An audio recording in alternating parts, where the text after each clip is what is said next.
ನಮಸ್ಕಾರ ಸ್ನೇಹಿತರೆ, ದಿನದರ್ಶನ ಚಾನೆಲ್ಗೆ ತಮ್ಮೆಲ್ಲರಿಗೂ ಆತ್ಮೀಯ ಸ್ವಾಗತ.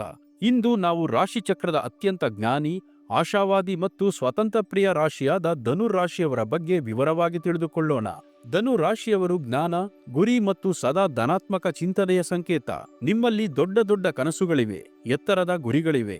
ಆದರೆ ನಿಮ್ಮ ನೇರ ನುಡಿ, ಮುಚ್ಚು ಮರೆಯಿಲ್ಲದ ಮಾತುಗಳೇ ನಿಮಗೆ ಶತ್ರುಗಳನ್ನು ಸೃಷ್ಟಿ ಮಾಡುತ್ತಿದೆಯೇ? ದೊಡ್ಡ ದೊಡ್ಡ ಯೋಚನೆಗಳನ್ನು ಬಹಳ ಉತ್ಸಾಹದಿಂದ ಪ್ರಾರಂಭಿಸಿ ಅದನ್ನು ತಲುಪಲು ಆಗದೆ ಮಧ್ಯದಲ್ಲಿ ಕೈ ಚೆಲ್ಲುತ್ತಿದ್ದೀರಾ?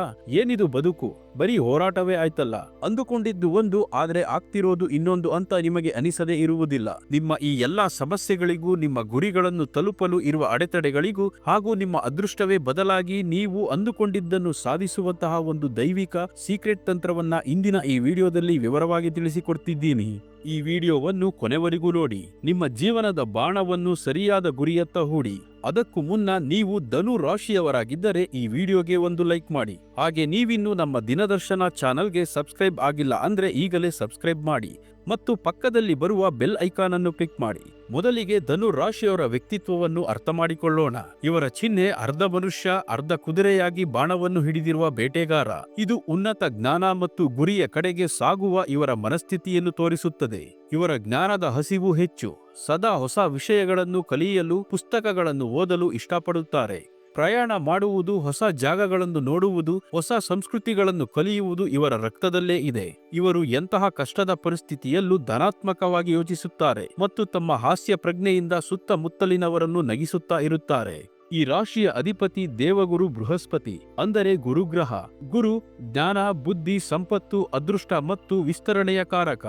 ಇದೇ ಕಾರಣದಿಂದಾಗಿ ಧನು ರಾಶಿಯವರು ಸ್ವಾಭಾವಿಕವಾಗಿ ಜ್ಞಾನಿಗಳು, ಉತ್ತಮ ಸಲಹೆಗಾರರು ಮತ್ತು ಶಿಕ್ಷಕರೂ ಆಗಿರುತ್ತಾರೆ. ಈ ಗುರುಗ್ರಹದ ಆದಿದೇವತೆ ಸಾಕ್ಷಾತ್ ಶ್ರೀ ಮಹಾವಿಷ್ಣು. ಹಾಗಾಗಿ ಧನು ರಾಶಿಯವರು ಮಹಾವಿಷ್ಣುವನ್ನು ಮತ್ತು ಗುರುಗಳನ್ನು ಪೂಜಿಸುವುದರಿಂದ ಜೀವನದಲ್ಲಿ ಎದುರಾಗುವ ಎಲ್ಲ ಅಡೆತಡೆಗಳನ್ನು ನಿವಾರಿಸಿಕೊಂಡು ಯಶಸ್ಸಿನತ್ತ ಸಾಗಬಹುದು. ಧನು ರಾಶಿಯವರ ಪ್ರಮುಖ ಶಕ್ತಿ ಎಂದರೆ ಅವರ ಅಚಲವಾದ ಆಶಾವಾದ. ಸೋಲೇ ಇಲ್ಲ ಎಂಬಂತೆ ಮುನ್ನುಗ್ಗುತ್ತಾರೆ. ಇವರು ಅತ್ಯಂತ ಪ್ರಾಮಾಣಿಕರು. ಮನಸ್ಸಿನಲ್ಲಿ ಒಂದಿಟ್ಟುಕೊಂಡು ಹೊರಗಡೆ ಮಾತನಾಡುವ ಜಾಯಮಾನ ಇವರದಲ್ಲ. ಇವರಲ್ಲಿರುವ ಜ್ಞಾನ ಮತ್ತು ಉದಾರವಾದಿ ಮನಸ್ಸು ಇವರನ್ನು ಎಲ್ಲರಿಗೂ ಪ್ರಿಯರನ್ನಾಗಿಸುತ್ತದೆ. ಆದರೆ ಇವರಲ್ಲಿ ಕೆಲವು ದೌರ್ಬಲ್ಯಗಳು ಕೂಡ ಇವೆ. ಇವರ ಅತಿದೊಡ್ಡ ದೌರ್ಬಲ್ಯವೆಂದರೆ ಇವರ ನೇರ ಮತ್ತು ಕೆಲವೊಮ್ಮೆ ಕಠೋರವಾದ ಮಾತು. ಸತ್ಯವನ್ನೇ ಹೇಳಿದರೂ ಅದನ್ನು ಹೇಳುವ ರೀತಿ ಬೇರೆಯವರ ಮನಸ್ಸಿಗೆ ನೋವುಂಟು ಮಾಡಬಹುದು. ಇವರಿಗೆ ತಾಳ್ಮೆ ಕಡಿಮೆ. ಎಲ್ಲವೂ ಬೇಗನೆ ಆಗಿಬಿಡಬೇಕು ಎಂದು ಬಯಸುತ್ತಾರೆ. ಅತಿಯಾದ ಆಶಾವಾದದಿಂದಾಗಿ ಕೆಲವೊಮ್ಮೆ ತಮ್ಮ ಶಕ್ತಿ ಮೀರಿ ಮಾತು ಕೊಟ್ಟು ಅದನ್ನು ಪೂರೈಸಲು ಕಷ್ಟಪಡುತ್ತಾರೆ. ಈ ಗುಣಗಳಿಂದಾಗಿ ಧನು ರಾಶಿಯವರು ಜೀವನದಲ್ಲಿ ಕೆಲವು ಸವಾಲುಗಳನ್ನು ಎದುರಿಸುತ್ತಾರೆ. ತಮ್ಮ ನೇರ ನುಡಿಯಿಂದಾಗಿ ತಿಳಿಯದೆ ಶತ್ರುಗಳನ್ನು ಸೃಷ್ಟಿಸಿಕೊಳ್ಳುತ್ತಾರೆ ಮತ್ತು ಸಂಬಂಧಗಳಲ್ಲಿ ಬಿರುಕು ಉಂಟಾಗುತ್ತದೆ. ಇವರ ಸ್ವಾತಂತ್ರ್ಯ ಪ್ರಿಯ ಸ್ವಭಾವದಿಂದಾಗಿ ಯಾವುದೇ ರೀತಿಯ ಕಟ್ಟುಪಾಡುಗಳಿಗೆ ಒಳಗಾಗಲು ಇಷ್ಟಪಡುವುದಿಲ್ಲ. ಇದು ಕೆಲವೊಮ್ಮೆ ವೃತ್ತಿ ಮತ್ತು ವೈವಾಹಿಕ ಜೀವನದಲ್ಲಿ ಸಮಸ್ಯೆಯನ್ನು ತರಬಹುದು.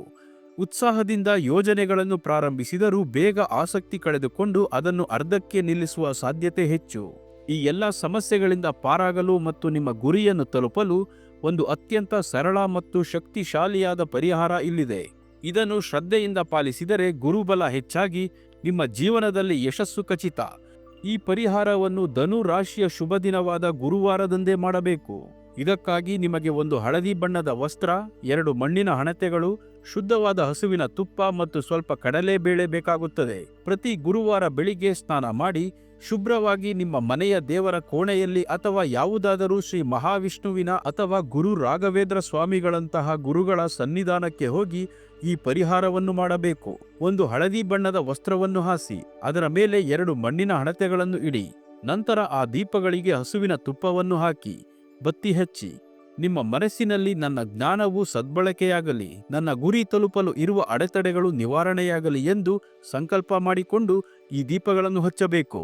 ದೀಪ ಹಚ್ಚಿದ ನಂತರ ದೀಪದ ಮುಂದೆ ಕುಳಿತು ಮಹಾವಿಷ್ಣುವನ್ನು ಸ್ಮರಿಸುತ್ತಾ ಓಂ ನಮೋ ಭಗವತೆ ವಾಸುದೇವಾಯ ಅಥವಾ ಓಂ ಗುರುವೇ ನಮಃ ಎಂಬ ಮಂತ್ರವನ್ನು ಕನಿಷ್ಠ 11 ಬಾರಿ ಜಪಿಸಬೇಕು. ನಂತರ ನಿಮ್ಮ ಜೊತೆ ತಂದಿರುವ ಸ್ವಲ್ಪ ಕಡಲೆಬೇಳೆಯನ್ನು ದೇವರಿಗೆ ಅಥವಾ ಗುರುಗಳಿಗೆ ಅರ್ಪಿಸಿ ಮತ್ತು ನಮಸ್ಕರಿಸಬೇಕು. ಈ ರೀತಿ ನೀವು ಸತತವಾಗಿ 7 ಗುರುವಾರಗಳ ಕಾಲ ಮಾಡುವುದರಿಂದ ನಿಮ್ಮ ಜ್ಞಾನವು ಸರಿಯಾದ ದಾರಿಯಲ್ಲಿ ಸಾಗುತ್ತದೆ. ಗುರಿಗಳನ್ನು ತಲುಪುವ ಶಕ್ತಿ ಮತ್ತು ಸ್ಥಿರತೆ ಲಭಿಸುತ್ತದೆ. ಮಾತಿನಲ್ಲಿ ಹಿಡಿತ ಸಿಕ್ಕಿ ಶತ್ರುಗಳು ಮಿತ್ರರಾಗುತ್ತಾರೆ ಮತ್ತು ಆರ್ಥಿಕ ಸ್ಥಿತಿ ಸುಧಾರಿಸುತ್ತದೆ.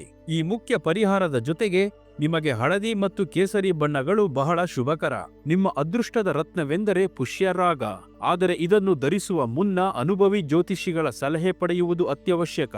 ಗುರುವಾರದಂದು ವಿದ್ಯಾರ್ಥಿಗಳಿಗೆ ಪುಸ್ತಕಗಳನ್ನು ಅಥವಾ ಬೇಳೆಯನ್ನು ದಾನ ಮಾಡುವುದರಿಂದ ಗುರುಗ್ರಹದ ಅನುಗ್ರಹ ಹೆಚ್ಚಾಗುತ್ತದೆ. ನೋಡಿದ್ರಲ್ಲ ಸ್ನೇಹಿತರೆ, ಇದು ಧನು ರಾಶಿಯವರ ಜೀವನದ ಸಂಪೂರ್ಣ ಚಿತ್ರಣ ಮತ್ತು ಅವರ ಕಷ್ಟಗಳಿಗೆ ಸುಲಭವಾದ ಪರಿಹಾರ.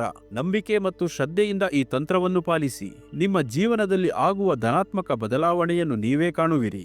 ಈ ಮಾಹಿತಿ ನಿಮಗೆ ಇಷ್ಟವಾಗಿದ್ದರೆ ಇದನ್ನು ನಿಮ್ಮ ಧನುರಾಶಿಯ ಸ್ನೇಹಿತರಿಗೆ ಹಾಗೂ ಸಂಬಂಧಿಕರಿಗೆ ಶೇರ್ ಮಾಡಿ. ಅವರ ಜೀವನದ ಗುರಿಗಳು ಕೂಡ ಈಡೇರಲಿ, ನಿಮಗೂ ಒಳಿತಾಗುತ್ತದೆ.